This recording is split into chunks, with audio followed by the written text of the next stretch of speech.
Здравствуйте, ребята! Сегодня у нас урок русской литературы, и я, Абдиманапова Ахмарал Шариповна. Тема урока «Жизненный и творческий путь Михаила Александровича Шолохова. Рассказ «Судьба человека».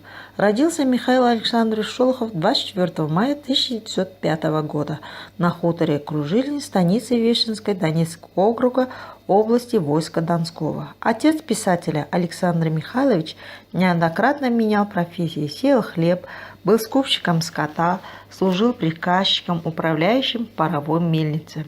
Мать Анастасия Даниловна служила горничной, чтобы дать сыну первоначальное образование.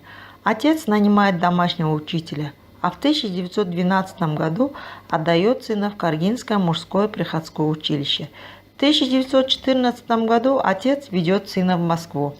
Шолохов продолжает обучение в гимназии. В дальнейшем обучение было прервано революционными событиями и событиями гражданской войны. Шолохов был вынужден прервать образование, закончив только 4 класса. С 1919 года до конца гражданской войны Шолохов жил на Дону. Шолохов оказался в центре драматических событий, связанных с Верхнедонским восстанием. С 1920 года, когда на Дону окончательно установилась советская власть, Михаил Шолохов, несмотря на юные годы, было ему тогда 15 лет, работал учителем по ликвидации по безграмотности, служащим в станичном революционном комитете, счетоводом, канцелярским работником, журналистом. В мае 1922 года, после окончания краткосрочных курсов, писатель был отправлен в станицу Букановскую в качестве налогового инспектора. Осенью того же года Шолохов приехал в Москву, чтобы поступить на рабочий факультет, куда он мог быть принят и с 4 классами образования. Однако у него не было рабочего стажа, необходимого для поступления, и Шолохов был вынужден искать работу. Пришлось работать грузчиком на вокзале, мастить булыжники на мостовой. Только через год он получил направление на должность счетовода в жилищном управлении.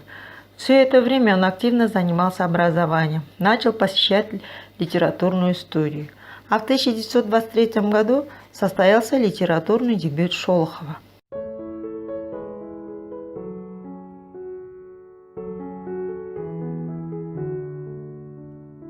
В 1925 году был опубликован сборник «Донские рассказы», а в 1926 году «Лазаревая степь». В 1926 году с семьей перебрался в станицу Вешенскую, где погрузился в работу над романом «Тихий Дон», а также позднее работал над романом «Поднятая целина».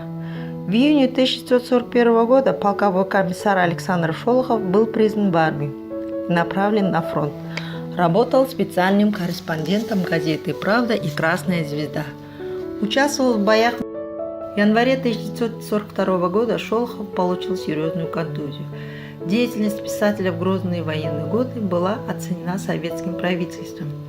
В сентябре 1945 года писатель был награжден орденом Отечественной войны первой степени. Новогодние дни 31 декабря 1956 года и 1 января 1957 года в «Правде» был опубликован рассказ «Судьба человека», в котором главным героем стал прошедший плен советский солдат. И хотя Шолохов не осмелился сказать, что ждал военнопленных на родине, в дни войны сам выбор героя стал актом гражданского мужества.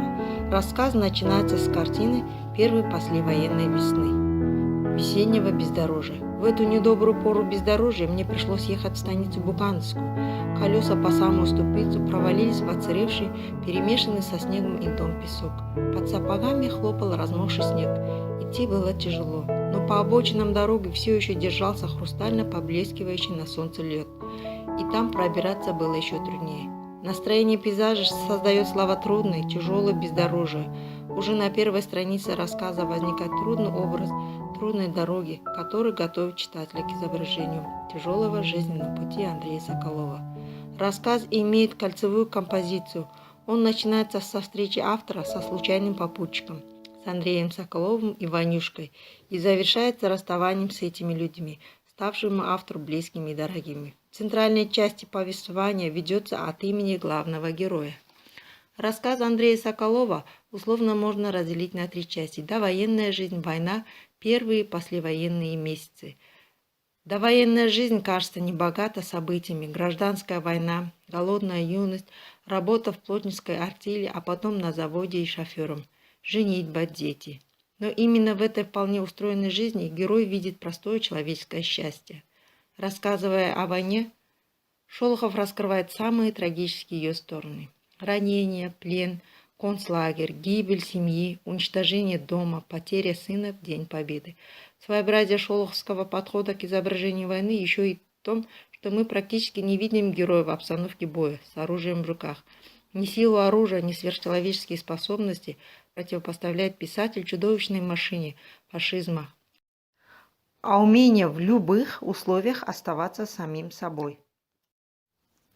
Это умение Соколова мы видим и в сцене убийства предателя, и в сцене разговора с комендантом лагеря Мюллером. Мюллеру необходимо унизить противника, поставить его на колени. Однако уже первый ответ Соколова на предложение коменданта обнаруживает в герое чувство собственного достоинства, отказываясь вступить за победу немцев. Он вступает в открытое противоборство с противником, способным в любой момент его уничтожить. Диалог с Мюллером – это психологический поединок, из которого Соколов выходит победителем, что вынужден признать и сам Мюллер. Победа советских войск на Волге и победа Соколова – события одного порядка, так как победа над фашизмом – это прежде всего победа нравственная. Так обычный человек становится у Шолохова воплощением народного характера. Самым страшным испытанием для Соколова стала потеря близких. Дважды Соколов прерывает свой рассказ, и оба рассказа, когда вспоминает о погибшей жене и детях.